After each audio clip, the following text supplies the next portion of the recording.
So pretty easy. So the next one we're going to do is we're going to make these kind of gravity-like blades that Faye mentioned.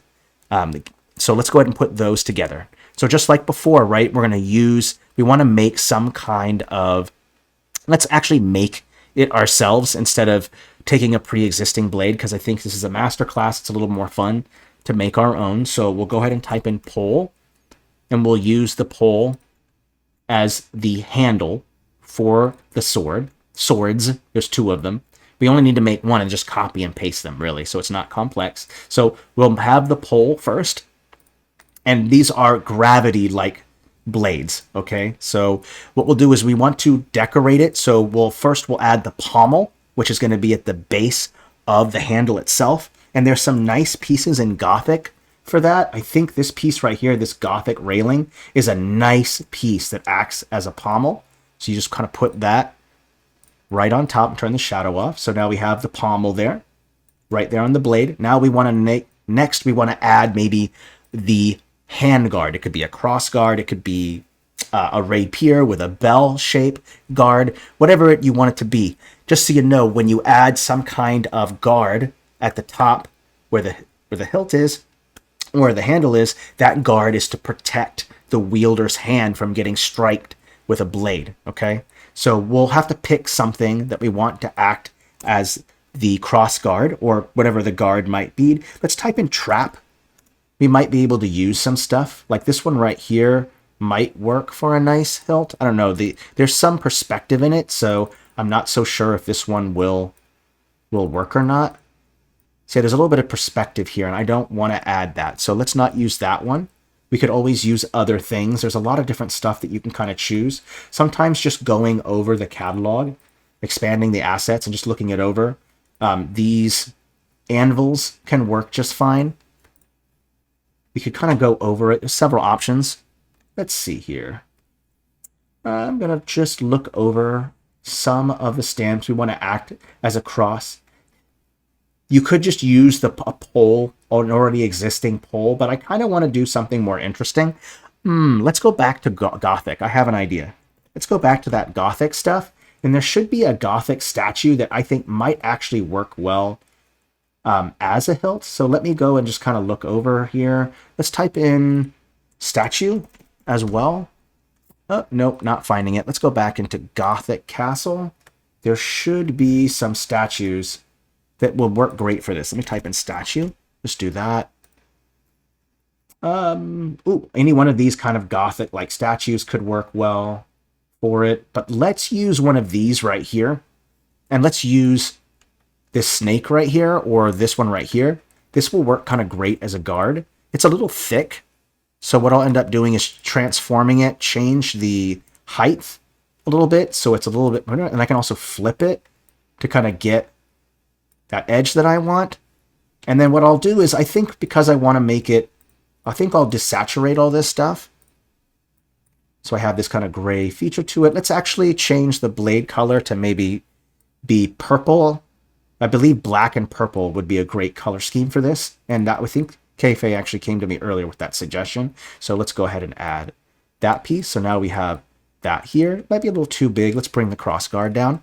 And then we'll actually make the blade part itself. There's a couple ways that you can do it. We just made a blade. So let's maybe go with a spike. We could use these spikes right here. These could work just fine. Let's place one like right on top, right here, like this. Custom none. Let's desaturate it. Bring it down behind it. And then let's make it all the way black. For now, we might change it up. But for now, let's just make the blade black. And I kind of want it to be distorted. You notice how the blade is not perfectly straight? To show that it's like, it has this kind of gravity, to have this kind of unstable, powerful feel to it. I want the blade to be bent and curved a little bit. So we'll do that part. So now it's curved. I have that part of the blade. Let's go ahead and add in some effects to make it look like it's more interesting. So let's use a light source first. I'll go in. I'm going to type in light. Let's go ahead and use the orange light so I have a little more powerful color. And I'm going to scale it, transform it to where the light just goes right over right over it like this. So I'll have the blade just going right over on top like that. There we go. And then we'll change the hue of the light source so it kind of has that more purplish kind of color. We'll try to find that purple color. I think that works out great. And black sometimes does not show very well. So let's change the brightness to where it's a little bit darker, just a little bit brighter, so that this way the light source will absolutely affect it. So I'll put the light source on top, and then we're going to change that blend mode. And I think lighten is a pretty good blend mode, because what lighten will do is it will pick up and it will kind of place the light on top of it. So let's do step 1. I want to have a light source on top of it, and then I'm going to copy and paste and then put another one on top and bring the brightness all the way to black, go to normal, and then I'll go ahead and bring that light source right here like this. And we'll change the transform. Let's change the height, get that nice long kind of black feel to it. And now we have this black kind of center to it, like a black hole, right? A black hole. When you get to the event horizon, the light can kind of get trapped inside. And so I'm going to put a black in the center part of it, and then I'm going to have purple rating outside of it. Okay. So now that we have that part, I feel like it's not entirely done. There's probably more that can be added to it. So let's add some more effects. A great one is to type in Fey, and there are these Fey lights right here. These lights are perfect. So what I'll end up doing is I'm going to change the hue to fit that purplish color that I'm looking for. Or you can just make it black.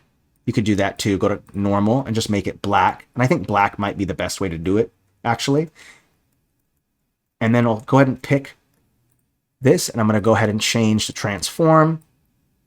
So the blade has these nice black kind of dots. And let's go ahead and change the height a little bit. There we go. And now we have these nice black kind of form pieces going around the blade.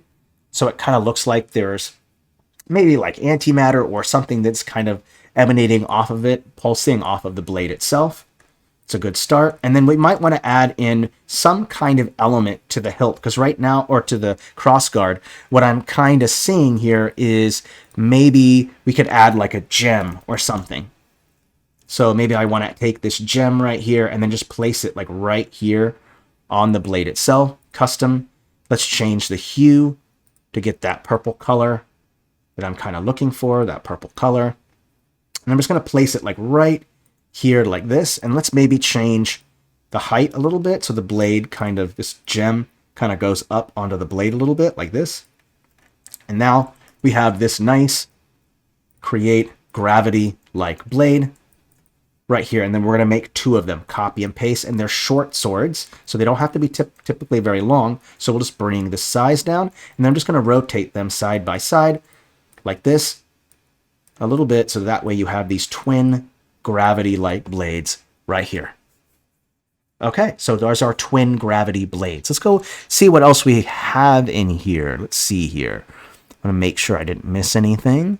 Where are we at for time, too? 47? We can make 1 more. Okay, let's see here.